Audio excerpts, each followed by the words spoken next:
ഇക്കയുടെ പ്രണയം എന്താന്ന് ചോദിച്ചാൽ എന്ത് പറയും? എൻ്റെ പ്രണയം എന്ന് പറഞ്ഞാൽ എനിക്കെപ്പോഴും see I always believe in love has to happen like it is not like you have to go and get the love. നമ്മൾ അത് ഒരു നാച്ചുറലായിട്ട് ഉണ്ടാവണം.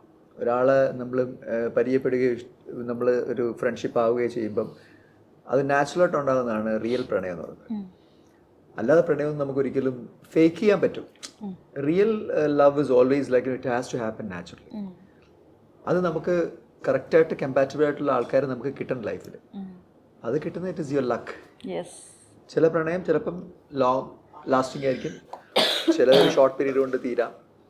ദാറ്റ് ഓൾ ഡിപ്പെൻസ് ആ പ്രണയത്തിൻ്റെ എന്താ പറയുക, ആ തുടങ്ങുന്ന സമയത്ത് അത് എങ്ങനെ മെയിൻറ്റെയിൻ ചെയ്ത് നമ്മൾ കൊണ്ടുപോകുന്നവരായിരിക്കും. നമ്മളുടെ എന്തെങ്കിലും തെറ്റുകൾ അങ്ങോട്ടും ഇങ്ങോട്ടും സംഭവിച്ചു കഴിഞ്ഞാൽ ചില പ്രണയങ്ങൾ അവിടുന്ന് ബ്രേക്ക് ചെയ്ത് പോകും. പക്ഷേ അറ്റ് ദ സെയിം ടൈം പ്രണയം ബ്രേക്ക് ചെയ്താലും ആ ഫ്രണ്ട്ഷിപ്പ് ബ്രേക്ക് ചെയ്യരുത് എന്നുള്ളതാണ്. അതാണ് എൻ്റെ ഒരു രീതിയും. ഇപ്പോഴും പണ്ട് പ്രണയിച്ച പെണ്ണുങ്ങളെയൊക്കെ ഇപ്പോഴും കാണുമ്പോഴും ആർക്കും ദേഷ്യവും കാര്യങ്ങളൊന്നും ഇല്ല. നമ്മൾ അന്വേഷിക്കും കാര്യങ്ങളൊക്കെ ചെയ്യും. മുഖം തിരിച്ചടക്കാൻ പാടില്ല. അങ്ങനത്തെ ഒരു ബന്ധമായിരിക്കണം നമുക്ക് എപ്പോഴും ഉണ്ടാവേണ്ടത്. അത് പക്ഷേ ചിലത് സംഭവിക്കും, നമുക്ക് ചിലത് എല്ലാം അങ്ങനെ ആവണമെന്നില്ല. But that is should be the way. നമുക്ക് എപ്പോഴും ഒരു വൈരാഗ്യം വെച്ചിട്ടൊക്കെ ഒരു പാർട്ട് ചെയ്യുന്നതിലും like you should not part away with all the റിവെഞ്ചും ഇങ്ങനെ കാര്യങ്ങളൊന്നും ഇല്ലാതെ ചില സാഹചര്യങ്ങൾ ചില ക്യാരക്ടർ നമ്മുടെ സ്വഭാവം കൊണ്ടുമൊക്കെ ചില നമ്മളുടെ അപ്പോഴുണ്ടായ സംഭവങ്ങളൊക്കെ വെച്ചിട്ട് പല പ്രണയങ്ങളും പിരിയാം. പക്ഷേ I believe in like after that also you should have ഒരു ഫ്രണ്ട്ഷിപ്പ് ഇൻ ദ സെൻസ് എപ്പോഴും വിളിക്കുന്നൊന്നുമല്ല, എപ്പോഴെങ്കിലും കാണുകയോ മിണ്ടുകയോ ചെയ്യുമ്പം ആ ഒരു സൗഹൃദം കീപ്പ് ചെയ്യണം. നമ്മൾ ഈ ഇടയായിട്ട് ഒരുപാട് കേട്ട് വരുന്ന ക്വസ്റ്റ്യനാണ് ലവ് ഓർ മണി. ഏത് ചൂസ് ചെയ്യും? Love C depends like I mean എനിക്ക് അറിയില്ല. ബിക്കോസ് ചില സ്ഥലത്ത് മണി എന്ന് പറയുന്ന ഒരു സംഭവം ഒരു ഭയങ്കര ഫാക്ടറാണ്. മണി ക്യാൻ ബൈ ലവ് എന്ന് ചില ആൾക്കാർ പറയും. As long as you have money. എപ്പോൾ പൈസ തീരുന്നു അപ്പം ലവ് തീരും. ഞാൻ നേരത്തെ പറഞ്ഞ പോലെ the real love is actually not depends on മണി.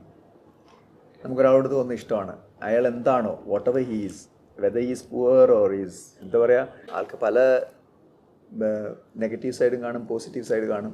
അതെല്ലാം മനസ്സിലാക്കിയിട്ട് ഉണ്ടാവുന്ന അതാണ് റിയൽ പ്രണയം എന്ന് പറയുന്നത്.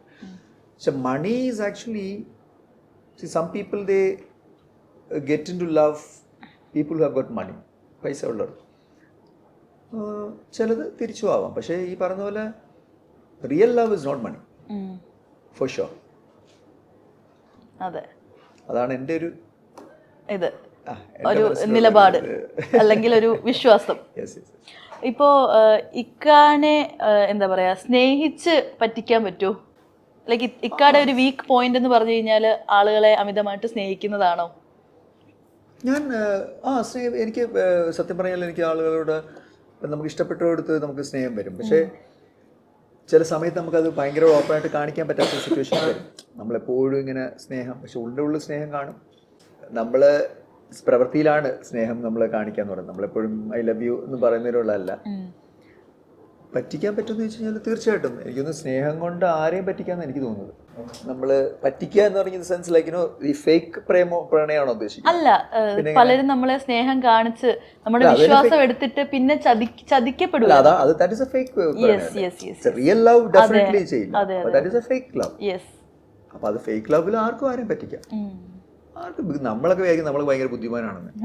പക്ഷേ ലവ് കൊണ്ട് അത് ലവ് അഭിനയിച്ച് പറ്റിക്കാന്നുള്ളത് സത്യമാണത്. അത് like because a person believes like ആൾ എന്നെ സ്നേഹിക്കുന്നു എന്ന് പറഞ്ഞിട്ട് ലാസ്റ്റ് ആൾ പറ്റിച്ചിട്ട് പോവാന്ന് പറഞ്ഞാൽ നമ്മൾ പറ്റിക്കപ്പെട്ടു.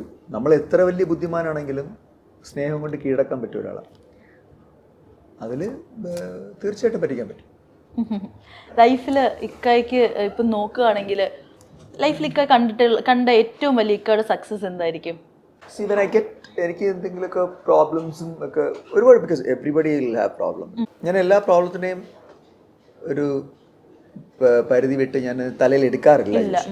അതെൻ്റെ ഒരു ലൈക്ക് മേ ബി എൻ്റെ ഒരു എനിക്കുള്ള കഴിവാണോ എന്നും അറിയില്ല. പക്ഷേ like mind set is like that. Because എന്ത് പ്രോബ്ലം വന്നാലും the main thing is I never compare with others. ഞാൻ ഒരിക്കലും ഒരു കമ്പാരിസനാണ് ആൾക്കാർക്ക് എപ്പോഴും നമുക്ക് പ്രശ്നങ്ങൾ ഉണ്ടാക്കുന്നത്. എനിക്കില്ലാത്ത സാധനം അവിടെ ഉണ്ട്, അയാൾ അങ്ങനെ ആയല്ലോ, അയാൾക്ക് അതുണ്ടല്ലോ, അയാൾക്ക് ഇതുണ്ടല്ലോ, എനിക്ക് എന്തുകൊണ്ട് അങ്ങനെ ആവാൻ പറ്റുന്നില്ല എന്ന് when you start comparing with you to others, അവിടെ നമുക്ക് പ്രോബ്ലം തുടങ്ങും. ഈ ഒരു റിയലൈസേഷൻ എപ്പോഴാണ് ഉണ്ടായത്? എനിക്കത് പണ്ടേ ഉണ്ട്. കാരണം ഒരുപാട് പേർക്ക് ഇല്ലാത്ത ക്വാളിറ്റിയാണത്. ഞാൻ എപ്പോഴും ഒരാൾ, ബിക്കോസ് ഒരാളുടെ കയ്യിൽ വലിയ എന്തോ സാധനം ഉണ്ടായിരുന്നു, ഇപ്പം നമുക്ക് അഫോർഡ് ചെയ്യാൻ പറ്റുന്നുണ്ടെങ്കിൽ മാത്രമേ ഞാൻ അതിലോട്ട് നോക്കുകയുള്ളൂ, അല്ലെ നോക്കാതിരിക്കുക. യു ഷുഡ് നോട്ട് ലൈക്ക് ഒരാളുടെ ഒരു വലിയ ഭയങ്കര എക്സ്പെൻസീവ് ആയിട്ടുള്ള കാറുണ്ട്, നമുക്കത് അപ്പോഴും നമ്മൾ പോയി നോക്കാതിരിക്കുക. വേണമെങ്കിൽ കാഷ്വലി നോക്കാം, പക്ഷെ കൂടുതൽ ടു മച്ച് ഇൻ ടു നോക്കാതിരിക്കും നല്ലത്. പക്ഷെ in other words also it is you can manifest. ഇപ്പം നമുക്കത് വേണമെന്ന് വിചാരിച്ചിട്ട് നമ്മളത് പോയി ഇങ്ങനെ കണ്ട് നമ്മളിങ്ങനെ മനസ്സിൽ ഞാനിത് നേടും എന്ന് പറയും എല്ലാ ദിവസവും വിചാരിച്ചിട്ട് മാനിഫെസ്റ്റേഷൻ ഇത് ആ ഒരു ഇതിലും നമുക്ക് ആ കാറ് പോയി നോക്കി നമ്മുടെ മനസ്സിൽ എന്താണ്, ഇത് ഞാൻ ഒരു ദിവസം നേടും. രണ്ട് രീതിയുണ്ട്, ലൈക്ക് ഐ മീൻ. പക്ഷെ അതിന് നമ്മൾ വർക്ക് ചെയ്യണം. യു ഹാവ് ടു, മാനിഫെസ്റ്റേഷൻ മാത്രം പോരാ, ഹാർഡ് വർക്ക് ചെയ്യണം. അപ്പം അങ്ങനെ ഒരു ഹാർഡ് വർക്ക് മെൻറ്റാലിറ്റി ഉള്ളവർക്ക് ഇറ്റ് ഇസ് ഗുഡ്. അല്ലാത്തവർക്ക് അത് വെറുതെ പോയിട്ട് ഇങ്ങനെ പോയി കണ്ട് അയ്യോ എനിക്ക് കിട്ടിയിരുന്നെങ്കിൽ എന്ന് പറഞ്ഞ് വീട്ടിൽ പോയിരുന്ന് വിഷമിക്കുന്നതിന് നല്ലത്. So you don't look at that side. What ever you have, like നമ്മളതുകൊണ്ട് ഹാപ്പി ആയിരിക്കണം. ലക്ക് ഈസ് ഓൾസോ ഫാക്ടർ അല്ലേ? Luck is definitely luck and hard work. ഇക്കയ്ക്ക് ലക്ക് എത്രത്തോളം ഉണ്ടായിട്ടുണ്ട്? ലക്ക് ഫാക്ടർ എനിക്ക് ഓൺ ആൻഡ് ഓഫ് ആണ് ലക്ക്. എനിക്ക് പിന്നെ ക്ഷണക്കത്തൂരും എൻ്റെ ലക്കാണ്. കാരണം എന്നെ ഇങ്ങോട്ട് തേടി വന്ന ഒരു ചാൻസ് ആണ്, because that was A luck. പക്ഷേ അത് കഴിഞ്ഞ് പിന്നെ കുറച്ച് ബ്രേക്ക് വന്നു എനിക്ക്. പിന്നെ അടുത്ത മൂവീസിലൊക്കെ എന്ന് പറഞ്ഞാൽ ചിലത് ലക്കായിരുന്നു, ചിലത് ഞാൻ പോയി ട്രൈ ചെയ്ത് കിട്ടിയതാണ്. അപ്പോൾ I always have on and of luck. ഇതാണ്, ചിലത് ലക്കാണ്, ചിലത് വർക്ക് ചെയ്ത് കിട്ടി, അങ്ങനെ. സോ ലക്ക് എന്ന് പറയുന്നത് നമ്മൾ ഇപ്പോൾ നമ്മുടെ കരിയറിൽ കയറി കഴിഞ്ഞാൽ പിന്നെ വിതൗട്ട് ബ്രേക്ക് നമുക്കിങ്ങനെ മൂവീസ് വന്നുകൊണ്ടിരിക്കണം. That is your luck. അല്ലാതെ എല്ലാ മൂവിയിലും നമ്മൾ പോയിട്ട് ഇങ്ങനെ എനിക്ക് അടുത്ത പടം വേണം പറ്റൂല. That is what. പ്രത്യേകിച്ച് ചില ആളുകൾക്ക് അങ്ങനെ ചോദിക്കാൻ തന്നെ ബുദ്ധിമുട്ടുള്ള ആളുകളാണ്. ഇക്കാക്ക് അങ്ങനെയാണോ? ബുദ്ധിമുട്ടാണ്. ഒരു പരിധി വരെ ഉണ്ട്. ഇപ്പൊക്കെ ഞാൻ മാറി വരുന്നു. I was like that. ശരിക്കും അങ്ങനെ നമ്മൾ ചോദിക്കണം അല്ലേ? നമ്മുടെ ആവശ്യം ചോദിക്കണം. നമ്മൾ movie industry, especially movie and രാഷ്ട്രീയം ഓൾമോസ്റ്റ് സെയിം. നമ്മുടെ പൊളിറ്റിക്സും രാഷ്ട്രീയവും ഈക്വലാണ്. കാരണം വെച്ചാൽ അത് രണ്ടിലും നമ്മൾ പിന്നെ ഉയർന്നു വരണമെന്നുണ്ടെങ്കിൽ നമ്മളുടെ ഉള്ളിലുള്ള എല്ലാ ഈഗോസും എല്ലാം മാറ്റി വെച്ചിട്ട് you have to you should have another face. You have to act more than more behind the camera than in front of the camera. Act like that is what like it is. എന്നുവെച്ചാൽ ആൾക്കാരെ പറ്റിക്കുന്നില്ല പറഞ്ഞാൽ you have to keep everything. ഇപ്പം ഞാൻ എന്താണോ, ഞാനൊരു introvert ആണെന്നുണ്ടെങ്കിൽ I have to B ഒരു അതിൽ മാറിയിട്ട് ആൾക്കാരോട് പോയി ചോദിക്കാനും ഒക്കെ ഉള്ളൊരു മനസ്സ് നമ്മൾ ഉണ്ടാക്കിയെടുക്കണം. നല്ല സൗഹൃദങ്ങൾ ഉണ്ട്, നല്ല സൗഹൃദമുണ്ട് എനിക്ക്.